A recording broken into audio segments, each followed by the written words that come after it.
What if the desire to be seen was the very rope that tightened around a man's neck? In the world of power, this is the contradiction that destroys more rulers than defeat in battle. The crowd believes visibility is triumph, that applause is safety, that every achievement must be laid bare in the public square. Yet history whispers a harsher truth. To be constantly seen is to be constantly measured, and that which is measured can be struck. Men parade their victories as if the sight of gold alone could keep thieves at bay, never realizing that the display itself sharpens the knives. Power that announces itself invites the attention of rivals, the suspicion of allies, and the slow corrosion of envy. Those who command without spectacle command longer. Those who reveal little move further before the hand of opposition even knows where to reach. The modern mind reverses this logic. It teaches that visibility is influence, that constant exposure builds trust, that the loudest man wins. This is the great reversal to be dismantled. Showing off is not the mark of the strong. It is the mark of the exposed. A fortress with open gates may seem welcoming, but it is also undefended. A general who boasts of his strategy before the march ensures the enemy will meet him prepared. Men who wrap themselves in the praise of the crowd become chained to its expectations, and a man chained cannot move with the precision that power demands. History offers its cold ledger. Princes who sat in dimly lit chambers, who let their emissaries speak in riddles, and their movements be guessed at, endured far longer than the peacocks who held court daily for all to see. The Medici knew when to stand in shadow, letting rumor work as their herald. Caesar crossed the Rubicon without trumpeting his intent, striking before Rome could gather its resistance. The lesson is as old as the first council of war. The mind that plans unseen is the mind that wins unseen.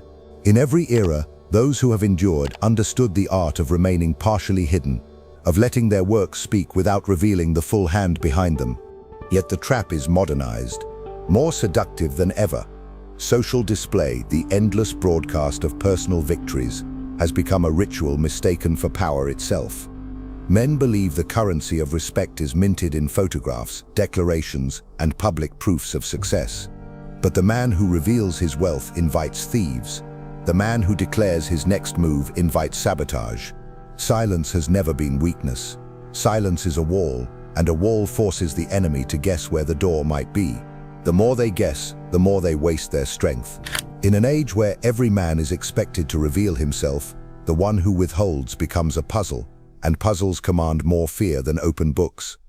Consider a general on the eve of battle. He walks the perimeter in silence, his cloak pulled close, his eyes scanning the horizon without betraying thought. His soldiers see no boast, no display of false confidence. They see a man whose mind is deep water, dark, still, and unknowable.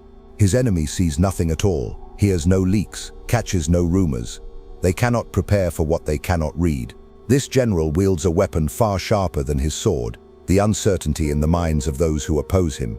It is the same weapon a modern leader wields when he resists the urge to broadcast every move, every plan, every achievement. When a man becomes predictable, his fall is only a matter of timing. Those who know his methods can counter them. Those who know his desires can deny them, and those who know his limits can break them. But a man who reveals little forces others to guess, to doubt, to fear traps that may not exist. The unknown drains more courage than the known. The man who has mastered the art of concealment makes himself heavier than he truly is in the minds of his rivals. He appears capable of more than his resources allow, dangerous in ways they cannot map, and in that shadow he moves. The modern battlefield is not only fought with steel or signatures on parchment, it is fought in perception, in how one's presence is understood or misunderstood.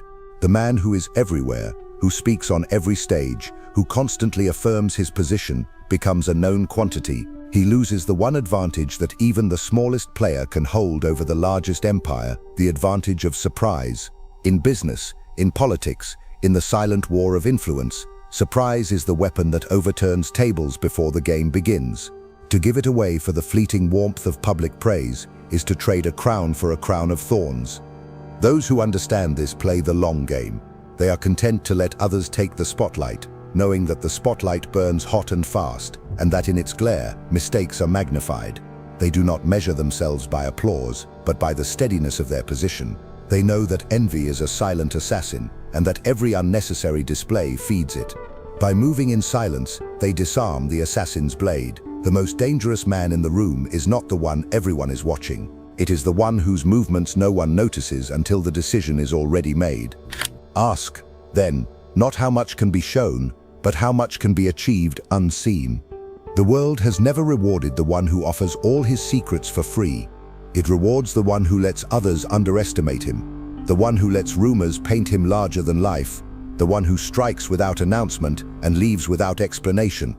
The art is in resisting the modern hunger for visibility, in holding back even when the world demands proof, in keeping one's fortress sealed until the gates are opened on one's own terms. Power is not in being seen. Power is in deciding when to be seen. The hunger to display is rarely born from strength. It grows in the soil of insecurity, in the fear that without constant proof, a man will be forgotten. This fear is the chain that pulls him into the arena, again and again, to perform for an audience whose loyalty lasts only until the next spectacle. The crowd does not remember yesterday's triumph, it demands a fresh performance.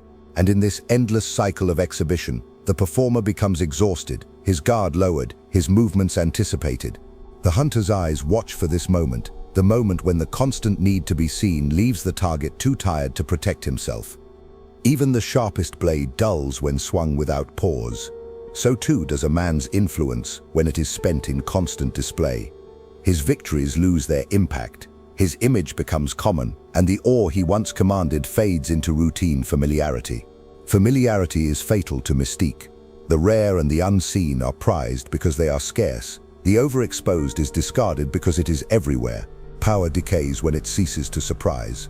A ruler who appears daily in the marketplace becomes another merchant.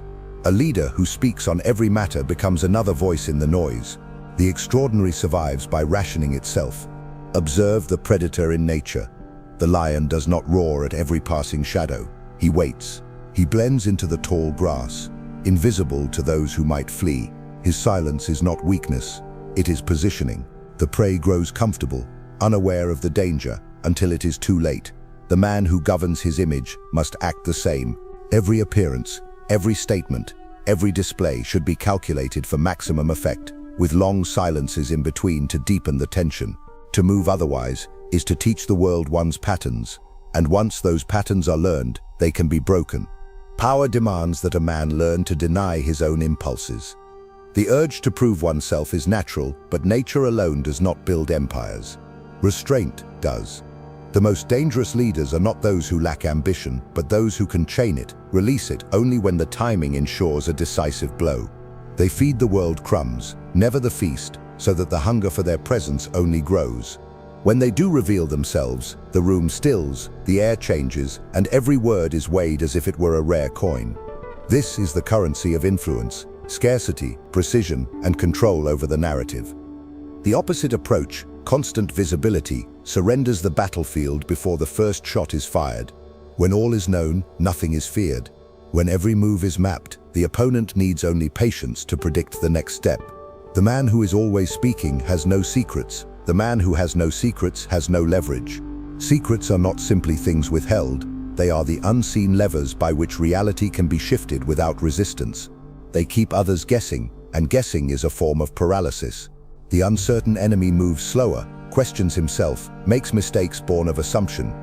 There is also the matter of envy, that silent poison which has ended more rulers than open rebellion. Envy feeds on the visible, on the obvious signs of advantage. The man who constantly displays his spoils, wealth, status, influence, will find himself surrounded by those who smile in daylight but conspire in shadow. Even allies will plot when the gap between them and the one they serve grows too visible. The wise ruler tempers the display of strength, letting his allies see enough to trust in his power, but never so much that they dream of taking it for themselves. A crown shown too often invites hands to reach for it.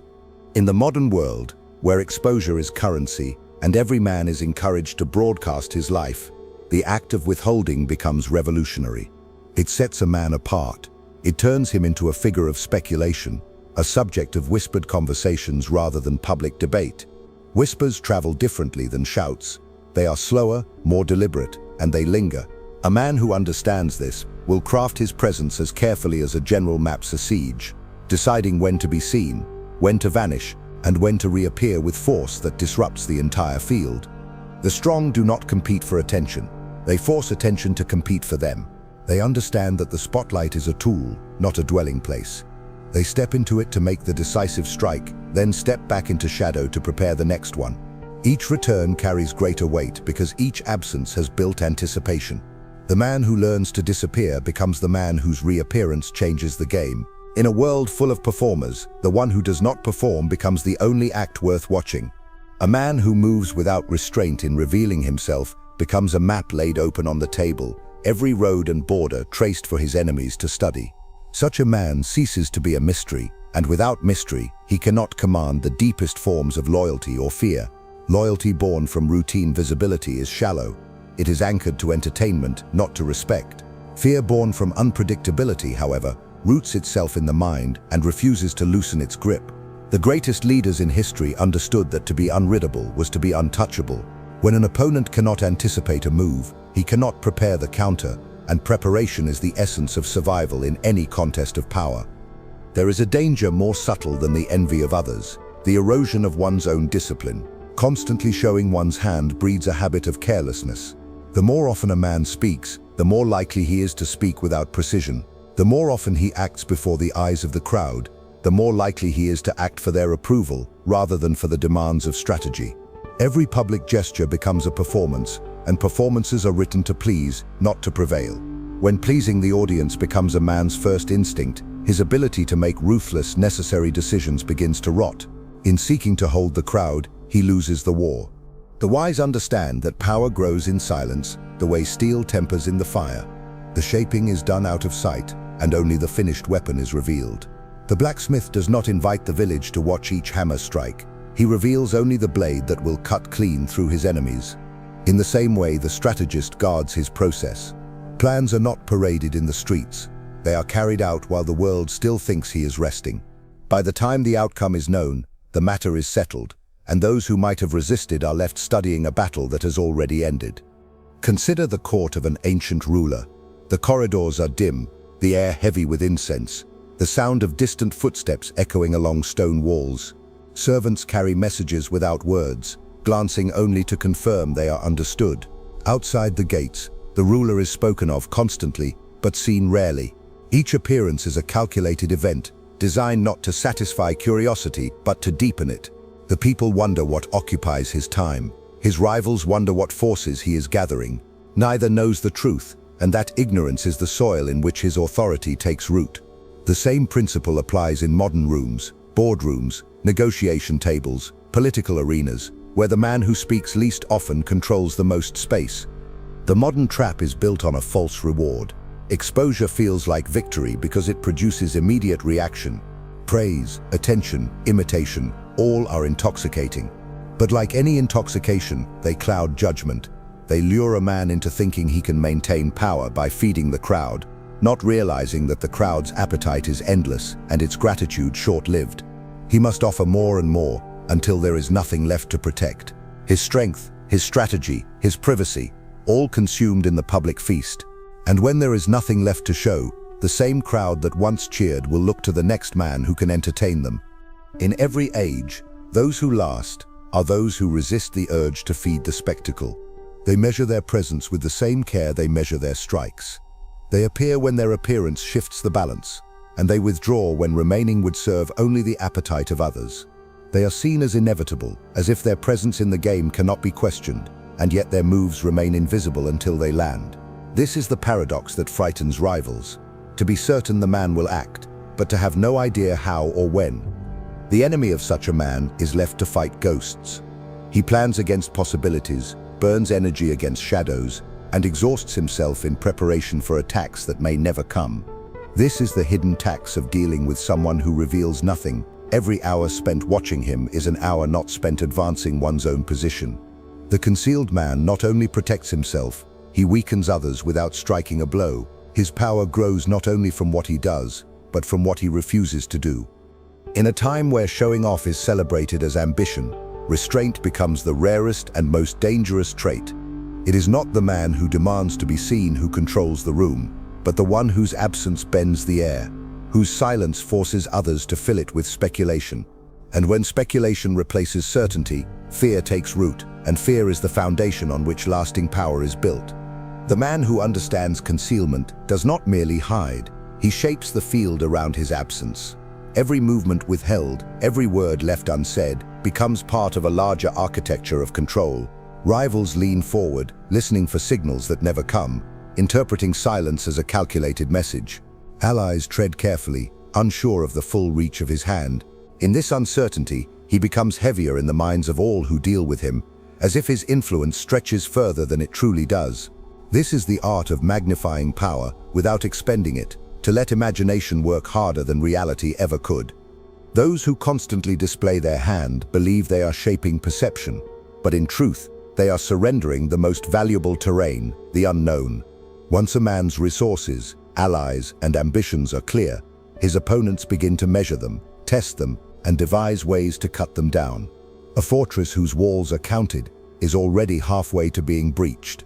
But a fortress whose dimensions cannot be mapped forces the enemy to fight the war in darkness, and darkness favors the one who knows its paths. The man who shows little is not merely avoiding danger, he is creating it for others. There is a subtle cruelty in mastery of this craft. It does not provoke open conflict, it lets others undo themselves. An overconfident rival, seeing no movement, assumes there is none. He grows careless, makes loud moves, displays his resources freely. In doing so, he exposes the very weaknesses that the concealed man will strike at when the moment comes. The execution is clean because the preparation has been invisible. It is not the sword that is feared most. It is the knowledge that the sword is somewhere in the shadows, waiting. Imagine a chamber where two rulers meet. One speaks constantly, detailing his plans, reciting his accomplishments, asserting his dominance through words. The other says little, listening as if each sentence were a thread to be pulled. When the meeting ends, the first man leaves thinking he has won the exchange, unaware that he has armed his rival with knowledge far more dangerous than gold or soldiers. The second man leaves with no such vulnerability. His silence has cost him nothing, yet it has bought him everything: insight, position, and the advantage of being underestimated. Modern life rewards those who can resist the pressure to share every move. It is not only about withholding information, it is about knowing which fragments to release and when. A deliberate leak can be as potent as a full withdrawal if it is crafted to misdirect. Let the world see one door while the real passage lies elsewhere. Let them believe the game is being played in one arena while the decisive moves are made in another.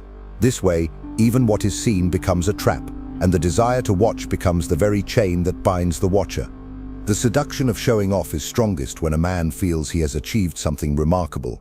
Victory tempts him to stand on the balcony, to let the city see the spoils. Yet in that moment, when his guard is down, he is most vulnerable. Enemies note the scale of his success, the resources at his disposal, and the vulnerabilities that come with managing them. Envy sharpens into planning, and the seeds of his downfall are sown in the same soil where his triumph was planted. The wise man learns that victory is safest when it arrives quietly, its full scope known only to those who must act on it. The concealed man also gains the advantage of pace. The one who shows off is bound to the rhythm of public expectation, forced to produce at the speed the crowd demands. The one who hides dictates his own tempo, striking only when preparation meets opportunity. He is not dragged into conflicts that do not serve him, nor into displays that weaken his position. He moves like a storm beyond the horizon, unseen until the lightning flashes, and by then it is too late to prepare. In the end, the decision is between becoming a spectacle or becoming a force. A spectacle burns brightly, but only for a moment, its energy spent in keeping the crowd entertained. A force may remain unseen for years, yet its impact shapes every movement in the arena. The man who chooses force over spectacle, concealment over display, writes his influence into the foundation of events themselves.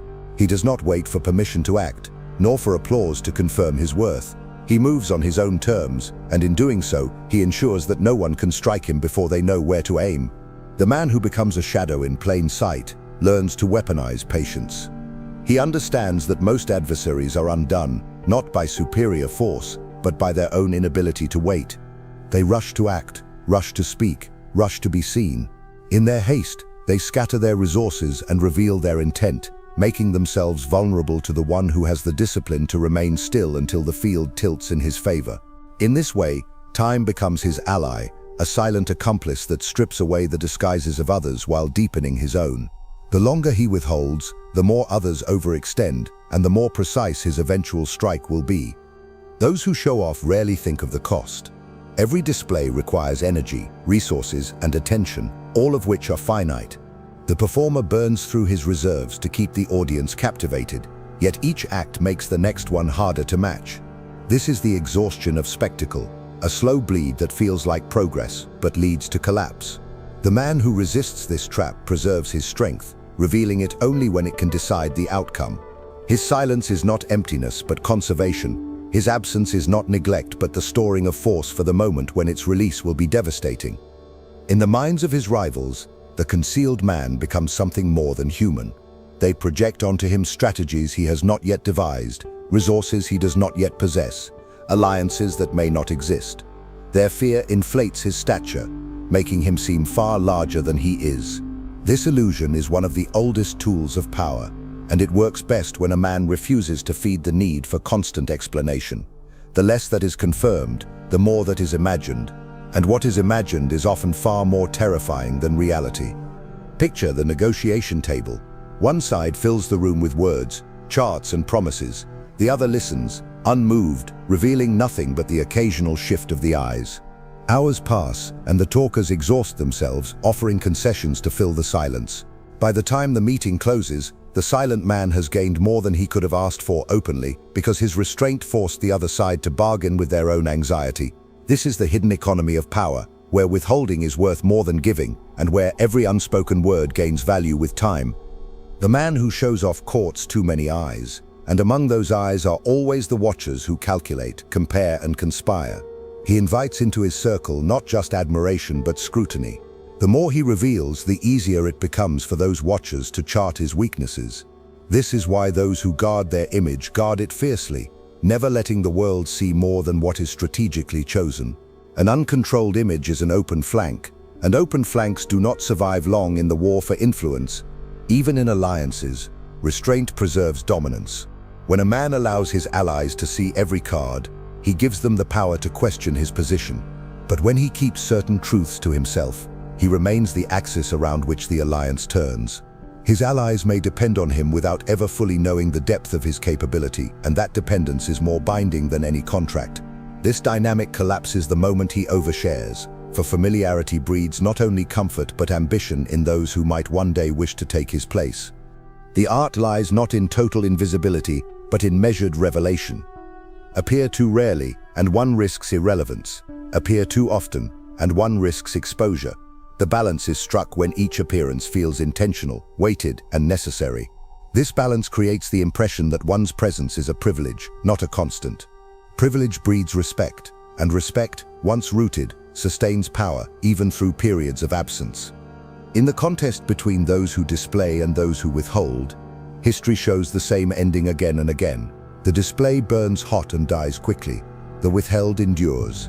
The one who thrives in secrecy does not fear being forgotten, because his influence does not rest on memory, it rests on control, and control belongs only to the man who decides what is known, what is guessed, and what will never be seen. The final truth is that showing off is not simply a mistake of style. It is a surrender of sovereignty. A man who depends on the constant recognition of others is no longer his own master. He is ruled by the appetite of the crowd. Each display becomes a tribute paid to those whose opinion he fears losing. He may believe himself a leader, but in truth, he is led, pulled by invisible strings woven from expectation, envy, and the shallow hunger for novelty. Once those strings are in place, they can be tightened at will, and the man who once thought himself untouchable becomes a puppet in the theater of his own undoing. To avoid this fate, a man must see visibility for what it is, a double-edged blade. In careful hands, it can be used to project strength, to rally support, to intimidate. In careless hands, it cuts inward, spilling secrets, weakening defenses, and bleeding away the mystique that keeps enemies at bay. The difference lies not in the size of the display, but in its necessity. Every appearance should serve a purpose greater than the satisfaction of vanity. If it does not tilt the field, If it does not advance the long game, it is wasted movement, and wasted movement in the arena of power is fatal. There is a reason storms are feared more before they break than when they are in full fury. Before the clouds open, the air is heavy, the sky darkens, and every living thing senses that something is coming. The imagination magnifies what the eyes cannot yet see. The strategist understands this and models himself after it. His presence is the gathering pressure. His silence is the distant rumble. When the strike comes, it is sudden, overwhelming, and beyond anticipation. Those who show off, by contrast, exhaust the storm before it begins. They flash and roar too soon, leaving nothing to be feared when the real moment arrives. In modern life, the most dangerous man is often the least explained. His moves are known only in their aftermath. His motives remain matters of speculation. He may walk through the same streets as his rivals, but he walks as if surrounded by walls no one else can see. This invisible architecture is built from his discipline, his selectivity, and his mastery over what others know of him. It cannot be bought, and it cannot be faked for long. It must be forged in the habit of restraint, tempered by the refusal to indulge in the fleeting pleasure of applause. The man who learns this does not fear being underestimated, he invites it. Underestimation is the most efficient camouflage in existence. It lulls enemies into leaving gaps in their defenses, into exposing their intentions openly. By the time they realize their error, the concealed man has already moved, his work done before their countermeasure can even be imagined. This is the kind of victory that leaves no trail, the kind of influence that spreads without announcement, the kind of dominance that can only be broken by choice, never by force. He becomes the mirror others cannot read. To those who wish him harm, he reflects only what they want to see, letting them project their illusions until those illusions harden into mistakes. To those who seek alliance, he reveals enough to inspire loyalty, but not enough to loosen his hold. Every relationship, every encounter, every appearance is filtered through the same question: does this serve the architecture of control? If the answer is no, it is withheld. In this way, his life becomes a fortress with no obvious gates, a labyrinth navigable only by him. In the end, the choice belongs to every man who seeks to hold power, to be the firework or the fortress. The firework explodes in brilliance, admired for moments before vanishing into smoke. The fortress stands for decades, its walls unbreached, its influence woven into the land itself. The first wins attention, the second wins history. Those who choose the first find themselves remembered briefly, if at all. Those who choose the second find themselves shaping events long after their names are spoken in whispers. The world will always tempt the ambitious to show their hand, to prove their worth in the eyes of others, to build their power in the open. But those who resist, who master the art of concealment, who let their silence speak louder than the declarations of their rivals, will hold something far rarer than fame. They will hold the power to decide when they are seen and when they are not. And in that choice lies the highest form of freedom, the freedom to move as an unseen force shaping the visible world. If you've made it this far, it's because a part of you is already ready for this new path. A part of you has already understood that being loved means nothing if it requires abandoning yourself. True self-love begins the moment you choose yourself, even if it costs you being alone for a while. Now tell me in the comments, are you ready to be misunderstood, rejected, even hated in the name of your inner freedom? Are you willing to pay the price of being you? If this message touched you, if it made sense, write in the comments, I choose my peace. Let's see how many here are truly ready for this transition. And don't forget, keep watching the next video. It's important, much more than you imagine. See you there.